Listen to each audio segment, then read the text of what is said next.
Ah, Hey everyone, we are live at Nun Pub. I hope you're so excited, even though it's like the afternoon of a 3-day convention. But like I'm like more energized than I usually am at regular Nun Pub, so that's something. Um, it's You morning this haven't on the been West staying up Coast. till 4 in the morning, right?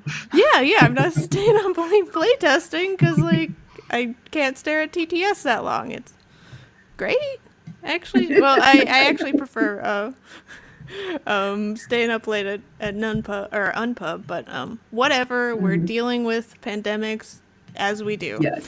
and this is pretty good. I still get to talk to amazing people, like the people on this panel. So this panel is virtual playtesting tips. We're gonna just start off by introducing ourselves, and let's start with Raven, who is on this side, right there. Hi. Yeah, there you go. So my name is Raven McKenzie. I am currently based in snowy southeastern Michigan, originally from New Jersey. I have been into board games for a long time, but designing board games for the past several months. So new to this, especially within the pandemic. So that's been fun. But yeah, I'm so happy to be here on this panel with you guys. Well, I'm Carla Kopp. I run Weird Draft Games, Galactic Raptor Games. I'm a freelance developer, designer, contractor, and I write a blog at weirddraftgames.com/blog. So, yeah, I do stuff. What about you, Tim? Hi, my name is Tim Blank. I am the vice president of Boston Fig, which is the largest indie game convention in the world. I'm also the president of the Game Makers Guild. We're a large, in-person, though right now we're doing everything virtually, group of designers who get together and play each other's games. I'm from Boston, and I also teach game design at Northeastern University. This semester, I am teaching my first game design class online, so I hope to share some experience with you all related to that. Hello, I am Fertessa Elise, and I'm a game designer. I put out 3 games. I did Book of Villainy, Wicked and Wise with Carla, and Mansplaining. And well, I co-designed that with Mondo Davis. And also, I'm working at Funko Games as a game producer. Yeah. Fortessa does lots of things. She's amazing. Let's start off. What are all of your experiences with the virtual playtesting so far? So For Tessa? You opened your mouth first, Tessa. well, with virtual playtesting, I've been able to use both Tabletopia and Tabletop Simulator. For the actual, like me creating the prototypes, I use Tabletop Simulator. So I've found that it's been a pretty good move for me as far as iterating. Because it's a lot cheaper and a lot faster for me. Like once you get over that initial learning curve, it was just like that first year that I owned Tabletop Simulator and I didn't know what to do. Um, but once somebody helped me through that little rough patch, I was just like, I was gone. Yeah, I definitely agree with the learning curve. Like, I'm at that old person stage where I was just like, nope, I'm not doing TTS. I hate it. And then a pandemic happened, and I was like, I guess this is my life now. But like once you get over the hump, like, and you figure out that there's a TTS deck editor and you can just upload cards like super fast. I agree with Fertessa. Like now I don't have to like cut things or buy a lot of ink, and I can just like upload cards, and it's super great. I don't like it as much as like actual physical playtesting, but it does have its advantages. Like I get to playtest with people around the world. Like I don't have to go to Australia to playtest with a bunch of Australians. I just have to be up at a certain time. So I can get a lot of like diverse feedback from like a lot of different people if that's what I want. Yeah, it's so nice to have access to people from all over. I didn't have the chance to play test in person, but from hearing about people who were talking about the transition from in-person to playtesting online, hearing about that, being able to talk to more people in different places, I did learn how to prototype in Tabletopia before Tabletop Simulator, and so I was kind of like, I figured out how to do this thing, and then I'm like, oh, everyone else is using this other software. Let me forget everything I've learned and figure out how to do it in Tabletop Simulator. But yeah, after that initial figuring out what to do, and also being able to edit cards in Nandeck and other software so you can do it more than one card at once instead of doing it one by one, also help with cutting down the time. Yeah, I had originally downloaded Tabletop Simulator years ago, back before we were doing most of our playtesting on there. And I really just kind of used it to share my games with publishers if I was doing a virtual pitch with them. And that was kind of the only reason I used it. Then last March hit, and in running the Game Makers Guild, we had to figure out some way to put our prototypes on an electronic platform so we could play with each other at home, and Tabletop Simulator is kind of where we all went. What we started doing in the guild is creating some videos that showed individuals how to use Tabletop Simulator and Tabletopia from a designer's perspective. So we get to put some of that stuff out there. We held a couple of panels where we were showing them how to use it as well. So now we have most of our designers up on one of those two platforms, so we can do all of our play testing. And but there definitely is that learning curve. I'm like you, Carla, where I love the physical aspect of making board games. You know, I've been a crafter since as young as I can remember, and figuring out all these cool little ways to put pieces together and make these unique pieces for board games has always been something I loved about it. So I do miss that aspect of it. But you know, it's keeping things interesting right now for me. Yeah, I mean, we're doing what we have to continue doing the thing we love, which is game design. So what are some issues that you've seen with TTS or virtual playtesting, and how did you solve it? Maybe Raven? I think one issue kind of touches on the whole making cards, but especially making cards or just any kind of components in a timely fashion. Especially after having a play test and before wanting to do another play test, taking the time out to go back and edit things and then do the next one. So I've started, as I'm designing the game, I'll kind of go in one direction and then backtrack, and then go in the other direction and backtrack, and kind of have a couple of different iterations ready so that when I play test, I'll do, you know, version A, then version B, then version C.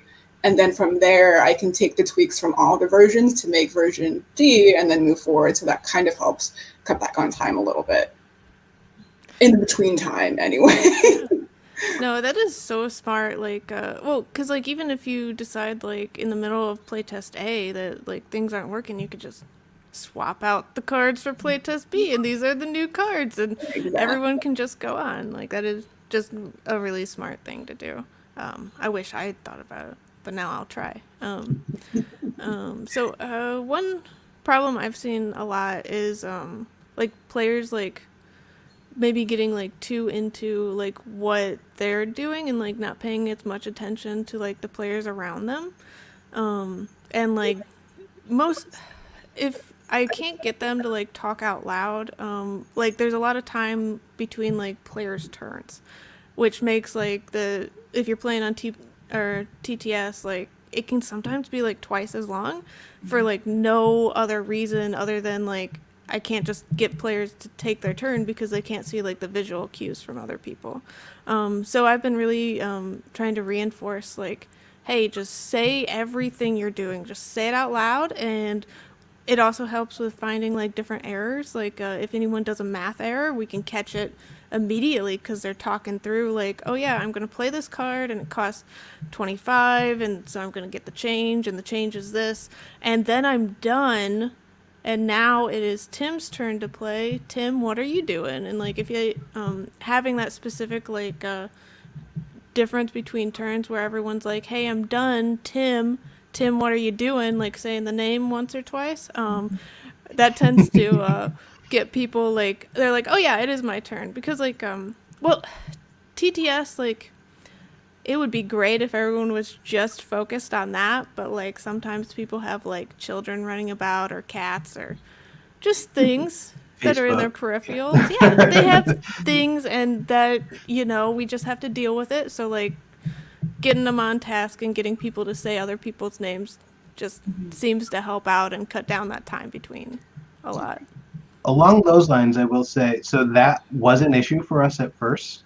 And then we started just typing our names on the tabletop simulator table. Like we just used the text tool and we'd write our name next to our TTS username. So that way everyone knew what your name was. So I wasn't calling you by, I wasn't saying, hey, weird giraffe. I was saying, hey, Carla.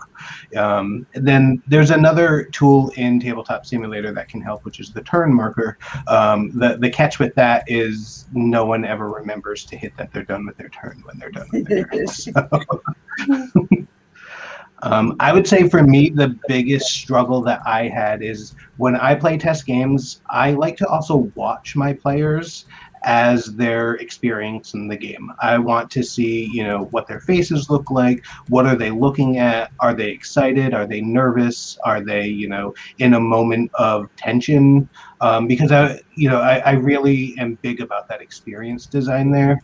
And with the Tabletop Simulator and Tabletopia, you don't always get to see that person. Or if you do, you're seeing them through a camera. So putting the camera on absolutely does help. But you still don't get that in-person interaction that you would if everyone was sitting around a table. And so in order to kind of combat that, what I do is I just ask them questions like, hey, what are you thinking right now? What's going on right now? Or when you're done, asking them questions about specific moments in the game where, say, hey, I noticed that you were really quiet during this one part. What were you thinking? And, were they going into a deep strategy or were they just on Facebook? On my end, I found that TTS, while awesome, automatically diminishes the people playing the game and focuses your vision entirely on the game. Like when you think about it, your screen really only has the game like zoomed up on it, and you don't see any person. But a part of, board games is the people that are playing it. So for me, the issue was trying to make that human connection still there while playing. And so, like, if I hear somebody like maybe make a noise or I see their little things light up, but I can't hear them, I will stop and ask, hey, did XYZ say something? Because it's easy for somebody else to maybe talk over them, or they just like get intimidated by the technology and not speak. Same thing with feedback. People are different, but it's hard to remember that sometimes whenever they are viewed through the same platform. So some people might be very, very not slow, but they think a lot longer before they give feedback. And you have to give them space to just breathe and answer the question rather than just, did you hear me? Because that can add frustration, while at the same time you have other people who will jump right in it and will stay in it for 30 minutes. So like finding that balance of, humanity and still like making yourself aware of the people who are playing your games, I think is super important. And that was probably the biggest thing that I had to tackle. So like listen to any small sounds, pay attention. Discord lights up when somebody's attempting to make some sort of a noise. Be more active whenever you moderate, just to make sure that everybody's heard, and ask questions that maybe body language would tell you first, to kind of draw that out, because it's easy for someone to withdraw while they're playing digitally and just be silent the whole time. Do you have any questions, examples for that for Tessa? I do, but I'm terrible on the spot. Okay. No. Give you skip me, and I'll give you an example. Okay. Well, we could talk about some things like other than what we've said already that we do during virtual playtesting, but we tend not to do in person. Yeah, I'll jump in here. I'd say one thing I started doing during virtual playtesting, which I actually want to carry into in-person playtesting once we go back, is I write down the explanation for my game. And it's something that I never really did. I always just kind of explained, how to play my game, at the beginning of the playtest. And I just kind of did that off the cuff. Sometimes, for rules writing, I would record myself doing that. But now I've actually started writing it down because I find that there is a little bit of a barrier with virtual playtesting, where players, if they're not actually picking up the pieces and playing around with the pieces, when you're explaining the game, it just becomes that much more theoretical for them. So I write it down to make sure I cover everything, and I always make sure that I am repeating things. Things that in a in-person playtest you wouldn't necessarily feel like you needed to repeat. In virtual ones, I definitely do. Again, there is a lot of attention going in all these multiple directions if someone's at home. So you want to make sure that you're covering everything that you need to cover. And then the only other thing that I would say is really different about this is, when I play, I'm playing with my friends, we joke around, we use humor, and that doesn't always come off the way you intend on virtual playtesting, especially if you don't have your cameras on. And so,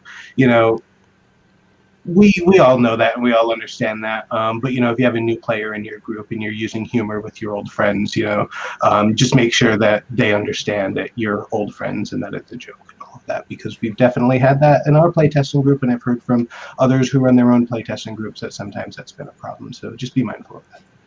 Mm-hmm. Yeah, definitely. I tend to hassle people that I know really well, but that can come off super harsh if people just don't know me and they think I'm just an angry person. But especially as a playtester, and you're just like, this game sucks, and someone's like, oh my god, I don't want to show my game because they're just going to say it sucks now. Yeah. But yeah, to go off what Tim was saying about where you really reinforce what you're telling the people.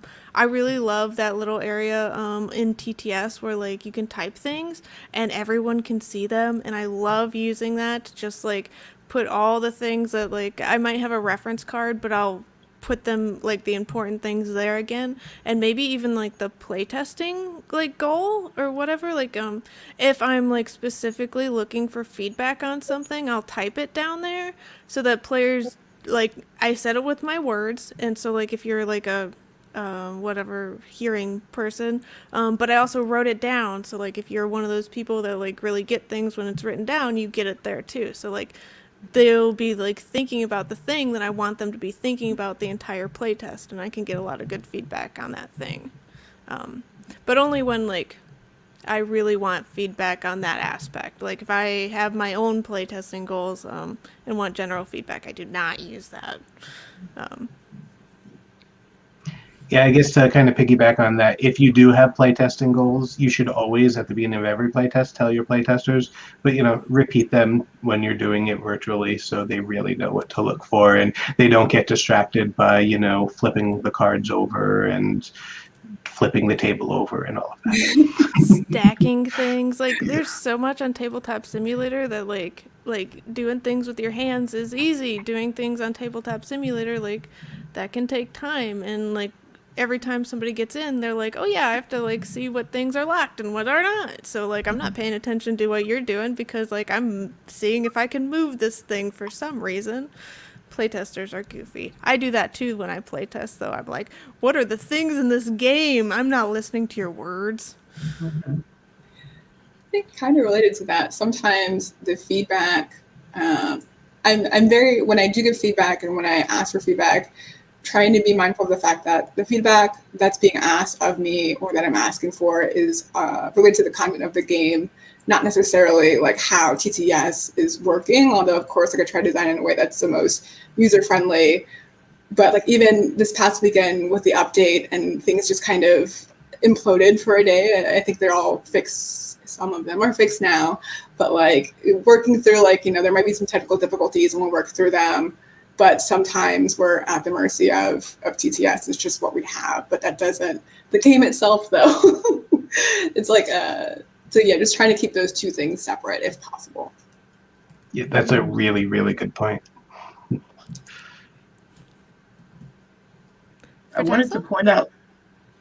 I wanted to point out the earlier Kinslow said that one thing that they started doing was showing people the finished version of a game first, so they could kind of see what they're working towards. And I thought that was an interesting kind of a tip for virtual playtesting.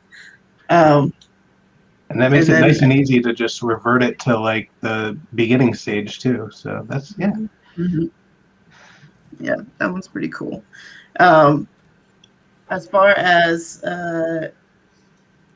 playtesting, what's the original? Was the original question? Because I blanked What's out when you asked it. what's something you do during virtual playtesting that you don't do in person? Oh, so for virtual playtesting, um, I find that I definitely uh, vocalize a lot more. Like usually in like real life playtesting, I kind of try and make myself disappear while people are playing, and I just kind of watch to see without any sort of guidance. But with TTS, because there is a higher level of frustration, because depending on your playtesters, they may be, in that beginning learning curve where, they need that guidance, or they may be more experienced and they just know some things are going to suck in TTS, but you don't know necessarily which playtester that is. So I'm a lot more hands-on with my playtesting whenever I'm showing how things work. I repeat things even if I think maybe they already know. Like, hey, just so you know, Alt Shift lets you peek at cards, and R is shuffling. If I see somebody picking up cards one by one, I'll try and say, hey, just so you know, you can hover over, hit number 3, and 3 cards will pop in your hand. And like after the second or third time, if they don't do it, then I'm just like, they're not there yet. That's fine. Because some people, it's like overwhelming to do too many things at once. And they might also be flip-flopping between different playtesting mediums, like between Tabletopia and Tabletop Simulator. So, they can't remember everything because they're trying to do all the things. So, just keeping that in mind, but still making it available for everyone, not assuming that everybody's experienced in it, is something that I try to do. Yeah, I definitely second that for Tessa because, like, well, like as you say, like maybe they haven't like they're going between the two, and that's really confusing. But like if you're just really like kind and nice about it, like it can be so helpful because you're training your own playtesters. Like the next time they play another one of your games, they're going to be better at it because they might remember about the shuffle or the drawing or whatever. And if you just like say like hotkeys like what they are and like just nice things to make TTS a little bit better, they can definitely become like a regular playtester. You should always be nice to your playtesters. They're doing things for free, right? Yes. Usually they're playtesting your games for free. So we just did this panel yesterday with Ian and Suzanne about loving your playtester. Yeah, especially on Tabletop Simulator because it can be very frustrating. I think one thing that we miss too is just to allow more time for playtesting. If you have a half-hour long game plus feedback, in a traditional setting, that might be a 45-minute playtest. On TTS, it could be an hour and 15 minutes. So just be mindful of that. Mm-hmm. Well, and providing like extra like later on, like well, like in regular playtesting, I typically don't like tell them my contact info or like any of that. Like if somebody wants to find me, they can. But like with virtual playtesting, I always make sure to emphasize like, hey, if you think of anything later, like this is how you can contact me. Like please send me a Discord message. Like feel free. Like I really emphasize that because it was for Tessa mentioned this where like people go at different speeds, especially when they're like on TTS and learning, and they might be like a lot more focused on like trying to do the hotkeys right or trying to like see the entire board because things are just harder with virtual playtesting. So like they might not have all their thoughts in line right now, but if you like really emphasize like, hey, I want to hear your thoughts. Please reach out in this way. I'll try to make it easy, like, or we could do a call or whatever it is.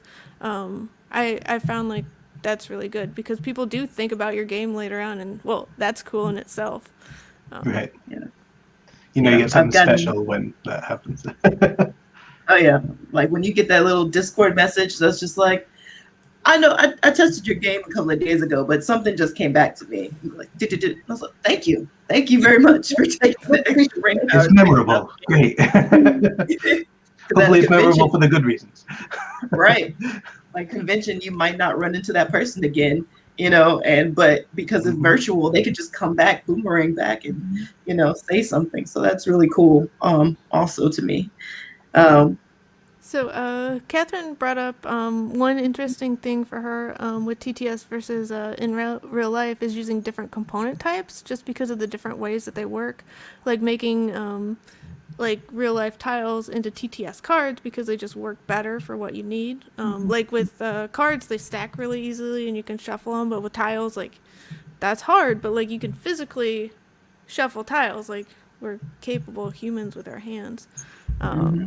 So that is actually a really interesting topic because like we run into different issues with that. For instance, I was blind playtesting one of my games, okay? And I would send them the PDF of the rule book and they'd play the game and they'd play it in TTS and it was great. And then I sent it out to somebody in real life and I thought the rule book was just fine. And they were like, this rule book is like a giant sheet of paper and like there was like all these physical things wrong with the rule book that were just in the medium that I sent it, like versus somebody reading a PDF off the computer.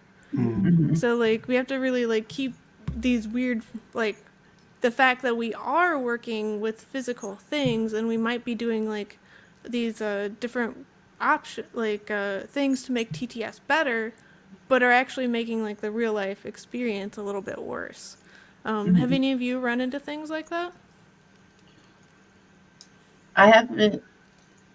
I think with worse, the only thing that I pay attention to more so is you have to be careful with numbers. Like with TTS, you can have infinity bags, and you can't do that in real life. So you really kind of got to make sure you know how much of a component your game can exist on without breaking. That's one thing that I learned. And the other is that your placement of things is entirely different. Because TTS, you can get a table with the snap of the fingers, right? Any size. But that life doesn't work like that. Everybody doesn't have a large Viking table. So you got to really think about, like, where do you see this game being played? Is it supposed to be a small table game? How large does it spread? Because your perception of that is entirely different. And it's so important that you print out your component at least a month or two, when you can, just so you can get a feel for actually sitting there in the space and how much it takes up. Because that can be easy to kind of run away from you. And on the good things, to what Kat was saying, with the components, I think that it encourages trying different components because printing a physical prototype is expensive, maybe I have a bunch of blank standard playing cards, but I don't have tiles just lying around. And if I do, I'm going to be really cautious about writing on them because they seem precious and I just spent money on them. So I'm way less likely to experiment and see, maybe hex tiles, because now I have to order hex tiles every time I think of an iteration. But with TTS, I can be like, yeah, maybe hex tiles. Do they work better? We can find out. So that's the bonus, I would say, with components. It's definitely nice to be able to play around with the different components in TTS and figure out which one is best before you go back to iterating real life. And then sometimes, like I am working on a roll and write game, and I had it set up, I think it was on a board, but when you use the board, the pen works just fine. But if you use it on a card, the pen is like ginormous. You can't roll and write. You can't write anything essentially on the card. And so like using the different, like she was saying, the different components for what you're trying to do in TTS, but then when you bring it back into real life, changing it into whatever it is that makes the most sense for real life. The decals make life easier in TTS, but then in real life, okay, I don't need this because it's easier to write it down in person. But for writing online, let me just put these numbers in here so it's easier to just cross something out or add something in that way. adapting and being flexible is definitely important with iterating in both worlds. Yeah, no, I have real life examples of what both you, Raven, said and what Fertessa said, where you have this card and you're like, yeah, it can be a mini card, that's fine, and I can put 10 pieces of information on it because it's a mini card, and you just click control, and you get a zoomed in version of it, and then when you actually print it out, you're like, yeah, no, 3-point text isn't readable. So yeah, so don't fall into that trap there. But the other thing that Fertessa was saying with kind of like a component creep, I guess is what I would call it, where you just keep adding more and more components because you're like, hey, yeah, this can be, I don't need 45 cards. I can just double it to 90 to make it easier. That's definitely a real thing. I had a publisher come to me about a year ago and ask for a game that, the goal was we want to be able to make this game as cheaply as possible, so cut down as many components as you can. And in the end, I ended up with more components than the original version of the game had. And so I had to go back for a second kind of round of playtests through the game in order to cut that down. And it's a real thing because copy and paste is a lot easier than physically making cards and printing them up and putting stickers on them and all that. Mm-hmm.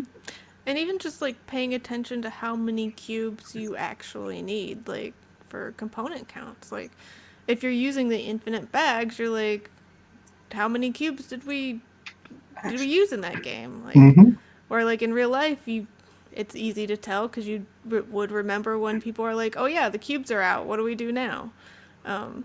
Carla, you as a publisher, you're all over that, right? Yes. Well, in like taking screenshots and stuff, well, like in TTS, it's very easy. Like you can take screenshots, like the ending of each like playtest, which is really cool because like you can save so much info from like knowing like what are all the players' scores and how many cards of this did they use and all this. You can get all this data and just save it. And like if you save all your screenshots, like if there's something that you were wondering about like 3 months from now, you could just go back and look at all the screenshots and hopefully you got it at the right angle for the whatever random thing that you're looking for, and it's just nice. You don't have to remember or replay test for a specific thing like that. Looks like we do have another question in the chat from Cap'n Cave Dude, who is asking, does some of the table layout in TTS, etc., make it clearer that a project would benefit from a playmat for table organization and spacing, or conversely, that it doesn't seem to want that as an optional component? I think that toes a dangerous line because what I find often happens, at least with my playtesting, is that you increase the size of, like, say, the standard cards just to make them readable. Like there's the Alt button, which will zoom in on the text, which you do on top of making the cards bigger. But like the bigger you make your cards, the bigger it makes the text. So I find that people are making their components larger because, say you're viewing all of TTS on a 13-inch screen. You want to make your components big, and that, as a result, makes it kind of inaccurate when you're looking at how it sits on the virtual table. So because you want to make it as easy for your users to interact with your game in a virtual space. So I really wouldn't rely on any of the tables because that's not going to give you as accurate a picture as just printing out your components and putting them in front of you. At most, look at how many standard size cards you have if you don't make them bigger, and see how they spread on the table if you have standard cards in your game. But the tables themselves, I feel, wouldn't be helpful to gauge that. Yeah, I think they're actually like specifically not helpful sometimes. Well, because like sometimes like I make the cards bigger or smaller for whatever reason, and like they get just so out of proportion to what the table size is that I have to print it out in real life to know like if this is something that needs like extra or what it actually needs. Like TTS can definitely like convince you that you need something that you don't. just because like you're doing it to overcome something in TTS. Mm-hmm. I think it's just good practice to say if you're going to have a physical product at the end, you need to play test the physical product as well. For that exact reason, sizing issues 110% are going to be an issue in Tabletop Simulator. So just be mindful of that. You can try to, if you have a sense, if you have a good kind of like crafting type of mind where you understand like you understand proportions and all of that, you can do that in Tabletop Simulator. But if you don't rely on what you're seeing on that screen to be a real life thing. But that could be good to know if you are publishing the game both virtually and as a physical component. Maybe in the virtual setting of your game, you do need that tabletop layout, or the player mat there. So. I feel like you guys do that. Whenever we were mentioning components before, I forgot to add that with TTS, they have the kind of edit note feature, which is pretty cool, especially when you're making rule changes on the fly and you have a reference card you could update. But also now that makes me want to just go to conventions with a whiteboard, and I just have that whiteboard and write down the rules changes. Yeah, or like just the important things, like, hey, like, don't talk about my graphic design. Don't do it. I don't care. It's bad. Like, or as Raven was saying earlier, don't talk about how horrible this is on Tabletop Simulator because it's I can't do anything about the program. I'm not the programmer for it. Right. Yeah. You can tell where someone is on their kind of learning curve whenever the feedback can be like, I just feel kind of disconnected from the game, but that's maybe more TTS than the game, but there's a disconnect. And it's like, yep. Unfortunately, I can't do anything about You've that. You've been playtesting on TTS for the last year. So speaking of the different, go ahead, Carla. No, go on. Speaking of the different types, there's so many different types of virtual testing, and we mostly focused on Tabletop Simulator, but do any of you have experience with other mediums of virtual testing?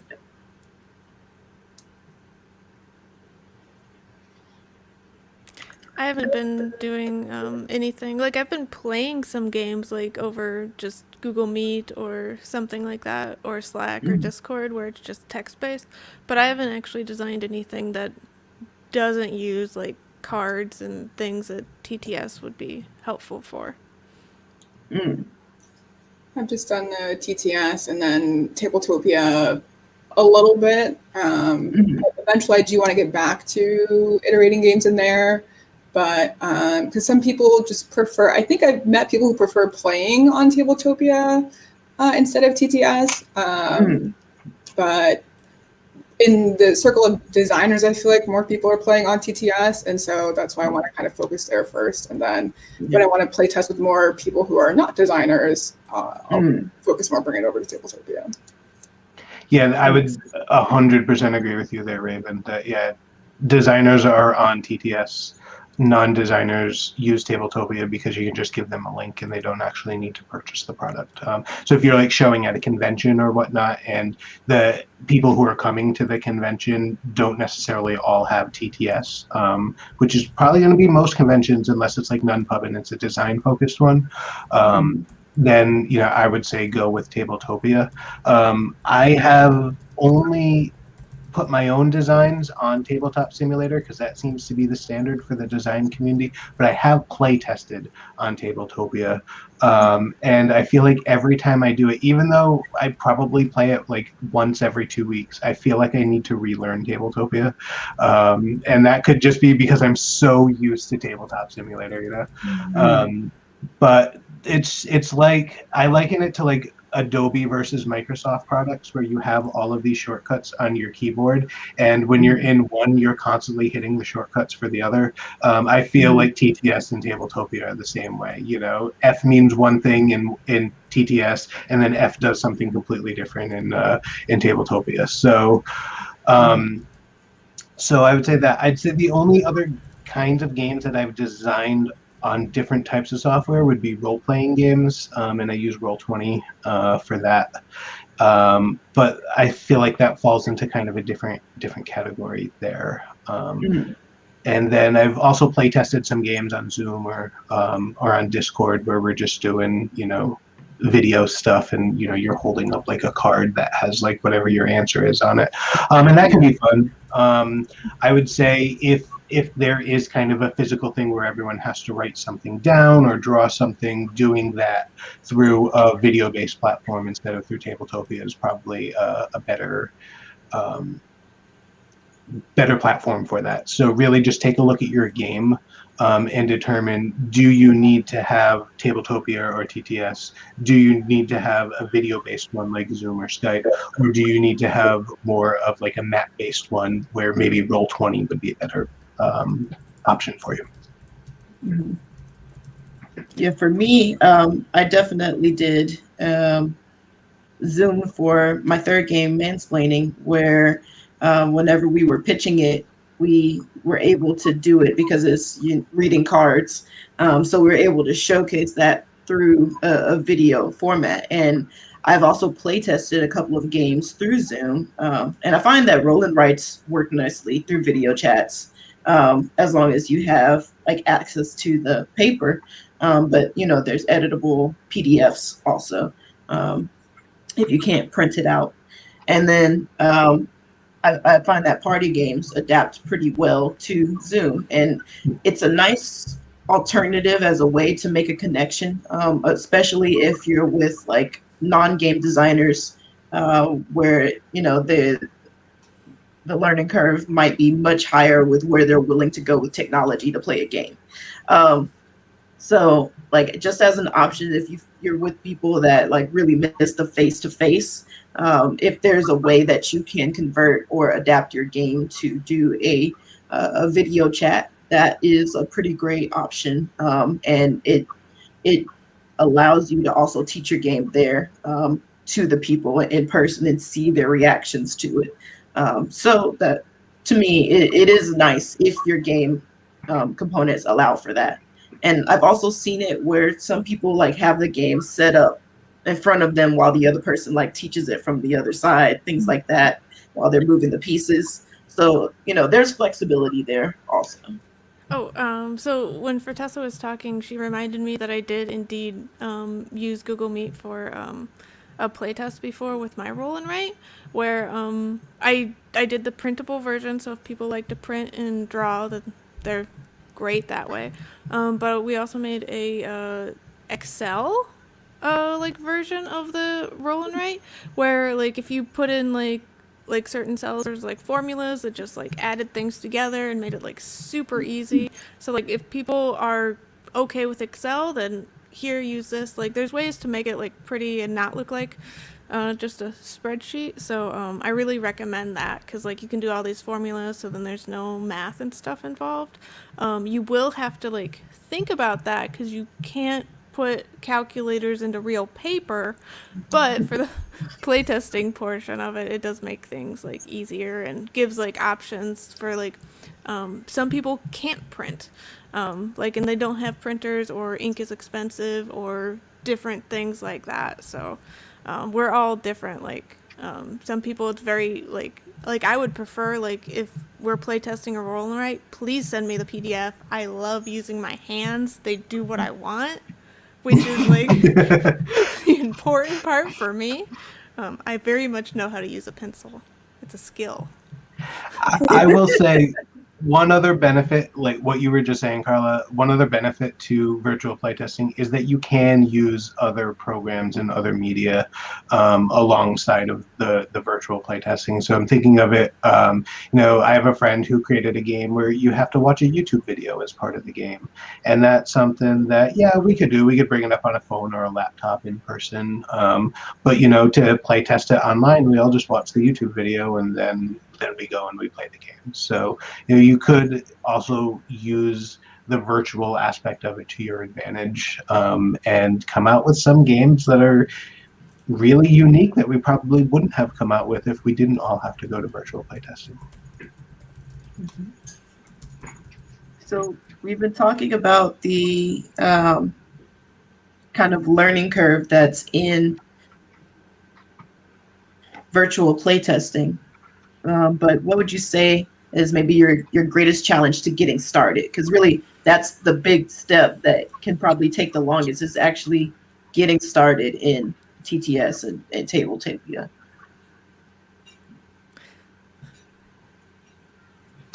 Carla? I think the biggest hurdle for me for some of my games, like I either have my games like certain games that I only playtest virtually, or I only playtest like in person, because I just that hurdle of putting everything into TTS for the first time is like so long, and like figuring it out, and like just going through and realizing what components you use in your games. Because like when I have like a prototype in person, I just shove things in the box. Like if I forgot a first player marker, I just grab one from somewhere because I'm surrounded by games and supplies and stuff. So sometimes like I don't even know what is in one of my prototypes. So like the process of putting a prototype into TTS can be super long, because like I have to like go through it myself, like, oh, okay, so if I was actually playing this game, what would I do? And like it helps me identify all these different things that I just didn't think about that were components.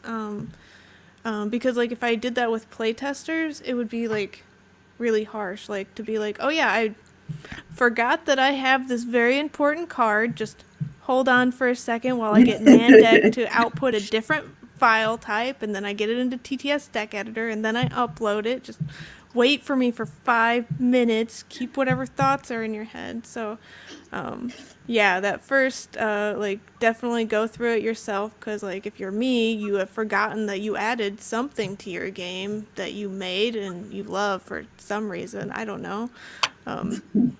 There's all these things that I do in real life that it's just not doable. Or like I want a cat meeple. Why can't I find one? I can show you how to make one.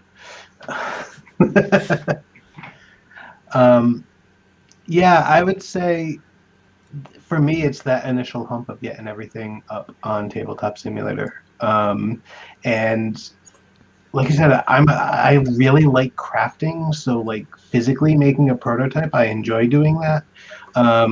Uploading things to Imgur and then, you know, bringing them into Tabletop Simulator and figuring things out and locking things and all of that is just, I don't know, just a big pain in the butt for me. One thing that I did learn to make things a little bit easier, which I never used to do, and maybe this is just me being late to the game, number your cards. Because it's going to make it a lot easier to look at them in Tabletop Simulator to make sure that you actually have the right number of cards in your deck. So yeah, it's for me, it's that initial hump of just getting things up there. Oh, and to go off what Tim said too, like with the locking down, like figuring out what differences TTS has with your game, because there's gonna be physical differences. Like I had one game where it had a Winston draft, okay, and Winston draft with my hands is easy to explain and do, but a Winston draft with TTS, and like especially with new people with TTS, like being like, oh, okay, so you look at all the cards in this, and if there's more than one card, you do a search function, and if there's one card, you do the alt shift thing, and like explaining all that and going through it like at the beginning of the game, and then doing it again where it's like, oh, okay, we're doing this Winston draft thing, I'm gonna say the entire spiel again because it's long and stupid, and gosh, we need to find a way to script this in some way. That was like the one thing where like there's things that are just harder in TTS where like I could not figure out a way to script it to make it better. Mm-hmm. And like just identifying all the things that need to be scripted, like if you're using bags, like you need to, like physically if you use a bag you put things in and they get mixed up and you take it out, but like if you're using a bag in TTS, if you put something in, the next time you draw it, you're going to draw the same thing. Mm-hmm. There's an order, so you need to put a shuffling script on it so that every time you shove something in, you don't get the same thing out. And like realizing all those things that are different, like it can take time and it can ruin playtests. Because like if you want a bag to work like a bag and it doesn't, your entire playtest could be ruined. I do see in the chat that now we can shuffle without scripting, and that is amazing. I look forward to utilizing that. But definitely what you both have said about just getting it to that point where you're putting it in TTS, that hurdle is a lot. And then even before that, I find when I usually iterate several times on paper and then I put it into an online software, and I'm still iterating in that and changing that. And so making sure that you save in a way that's conducive for you understanding what's the most recent thing, making use of the unlimited number of folders that you can have, trying to stay organized, because there's definitely been at least one, probably more, instances where I thought I had everything up to date in TTS for a playtest, and I'm like, this board, this is not the most recent board. And so the most recent one right before the playtest. So that definitely staying organized with that, and then getting it into TTS. And then once you're in there, you might need to change some things around. And so then going back in and updating the board, just kind of that whole process is a lot. 110%. Yes. I'll say that all of this virtual play testing is great for multiple reasons, but one reason is that it's now making Tabletop Simulator put out these updates and like make their stuff even more functional to handle the influx of people using it. So it's been great seeing what new updates they've been rolling out because of the continued interest in virtual playtesting. As far as the hurdle that I faced, similar to everyone else, it's that first step, getting started. And for me, getting started, it was hard because it was overwhelming trying to compile all the information of how to import anything into TTS. And like when I got started, there was like maybe one or two different YouTube videos that showed you how to do it, and both of them, I believe, were using a PC. And I had a Mac at the time, and those imported their cards entirely differently than a PC because they couldn't use the deck editor. So, fast forward a year, because that's whenever it just sat there for cobwebs, and I went to Protospill online, and one of the moderators there, Zach, helped me import all of my cards, and he showed me like, this is what you need. You need images, and you can upload them here.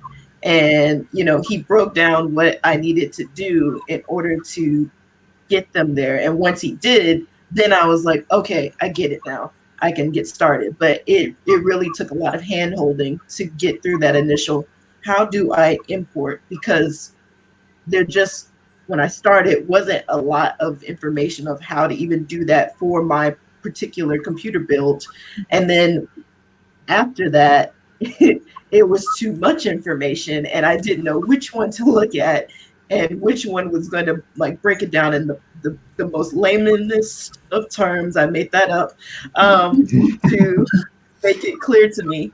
But I think that with all of these new resources, like these virtual playtesting groups, it's a lot easier to focus fire on how do I get this done? How do I do X?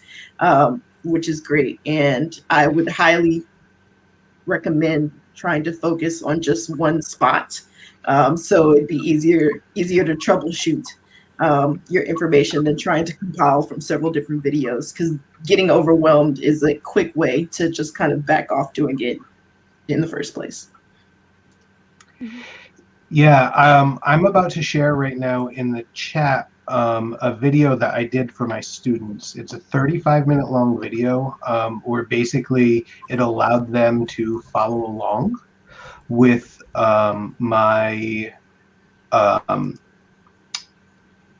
with me actually uploading a bunch of different components into Tabletop Simulator. So there's a board, some cards, dice, a standee, a bag, how to change colors, how to change sizes, all of that. 35 minutes.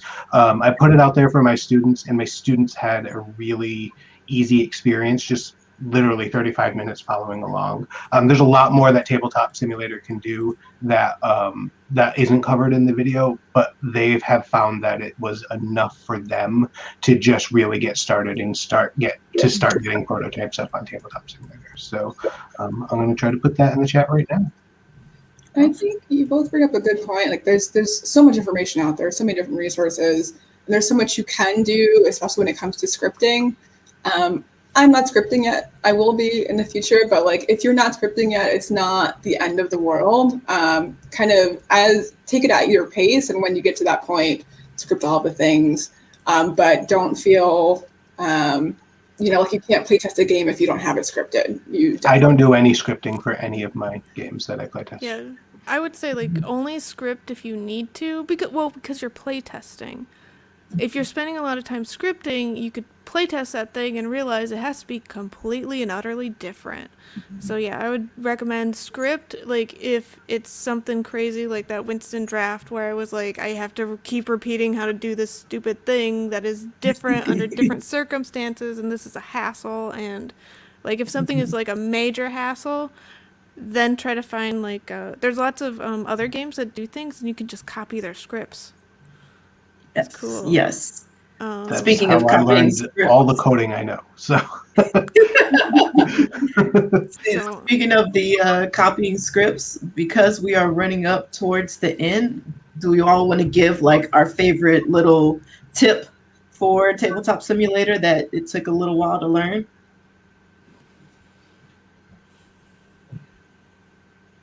Starting with you, for Tessa? Sure. So, and I had it in my head till it was starting with Fortessa. So let's see. Favorite TTS tip is to do with. There it goes. I could start. Okay, I'll do it. I make everything as a card. Okay. Everything is a card because I haven't figured out how boards work. Like, boards are so hard to deal with and they move weird, and I can just make anything. If it's a tile or whatever, it's a card, and I know how to use it, and I can make it bigger or smaller or whatever. And like if there's different sizes cards, whatever, this will make things easier to start off with, and you can stack things. That's what I knew. Like with tiles, you can't always stack things, and they don't always work like you want. So that, and like using a bag as a randomizer is like, you wouldn't use it in real life, but it can definitely like you can put different tiles of different sizes into a bag in TTS, and it's fantastic. So bags and cards are what my games are, nothing else. I remembered. So there is a randomizer tool in TTS, which I just became aware of because I'm at that point where I'm exploring the random buttons on the side. And if you like have to lay your cards out a certain way before the game and you're just like, I have to wait until everyone sits down so that it's random, you don't. You can just lay the cards out and draw a little box on top of them. And every time you load the game, it will randomize the cards in that box. So that was super helpful because I had a game where I had a 4x3 grid of cards, and I was just like, now I gotta waste time and wait and shuffle and then divvy them out. But you don't. So that's super useful. That makes you think of, I feel like I might be one of the last ones to learn this, I don't know, but when you're grabbing cards or if you're grabbing cubes, if you grab them and then press the numbers on your keyboard, it'll shift them into different arrangements. And so if you're trying to, put them somewhere neatly on the board, that can be helpful instead of trying to grab them one by one or whatnot. But then there are also two like tiny, maybe it might not be a tip, but more of like a warning, I guess, if you use these features that might have changed since the new update. But I know I used to like changing colors around on the pieces because I just had certain color things I wanted to use in my games. But then I'd go to a play test, and for me, it'd show up the way I want it to. And then sometimes for players, it'd be who knows what color, but not the one that I want. And so try to use the standard colors that are in TTS. And then when you bring it out, you can use the colors that your heart desires. But yeah. Oh, and to second that, I had a similar situation where like the colors showed up right for me, but like using off-white, like don't use pure white because sometimes pure white looks like a different color for whatever reason. Why, I don't know, but like don't use pure white. Use like instead of like 255, 255, 255, use 254, and it'll fix it. Great. Yeah. Thanks, TTS. I would say my biggest, I would have two tips. The first one is when you create your images, make them bigger than you would if you were to print it out. So I use Adobe Illustrator and Photoshop, and so I export my images usually as PNGs. I like PNGs because they're cleaner than JPEGs. And so I'll when I export them out, instead of just doing whatever Illustrator recommends, I'll usually bump the size of the image up, because then when someone hits Alt to zoom in on it, it actually makes the image larger for them. So if you start with a small image, hitting Alt is going to make it a small image. If you make it bigger, it's going to make it bigger. And that also allows me to make the actual components a little bit smaller in case my game ever gets really like wild and too big for the table that I have. It just helps, to fit everything on the table. The other thing is the snap points. I love, as soon as I figured those out, I was like, why have I not been using these the whole time? So on the left-hand sidebar, you will see a little green ball. I think it's the bottom one, and that helps you to create magnetic snap points. So that way, when you like put something near an area, it snaps to it. And as someone who's a little bit OCD about cards all being at perfect right angles and all of that type of stuff, that is key for me when I'm looking at a board and trying to process the information on it. Yeah, I fully support snap points. Like, those are legit and they make me so happy. Catherine brought up in the comments about using the grid function too, where you just push, or a group, where you push G and it can just align everything. Or if you push like G4, it'll do like 4 rows of whatever the thing is. So if you do really like things in a certain order, like, that just gets rid of it. It's like everything is straight and good and I don't have to mess with components and I can actually listen to things. And like lots of playtesters, like if you just fix things super fast, like, hey, everything's grouped, you don't have to touch it, just listen to my voice. It helps out. Yeah, that group thing, when everyone's just throwing cards on the table because they're playing them randomly and you gotta get them off the table, you just highlight them all, hit G, and then they're gone. Yeah, it's so much faster. Well, then, let's wrap it up and tell people where to find us. I'm at Fortessa, real simple. It's my name on Twitter and basically anywhere. I'm also, well, not also at, I'm at my name at _Raven McKenzie on Twitter. I'm at Weird Giraffes, as in multiple giraffes, because at Weird Giraffe Games is too long. I also have a Discord at weirdgiraffegames.com/Discord.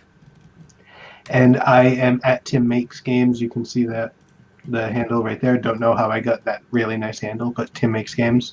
And feel free to reach out to me if you are local to Boston, New Haven, Nashville, or Philadelphia, and you are interested in becoming a part of the Game Makers Guild. Reach out to me and I can get you in touch with the appropriate chapter, and you can do some online play testing with those groups. Cool. Thank you for joining us. It was fun. Thanks. Yeah, have a Enjoy great your rest of nun your nun pub.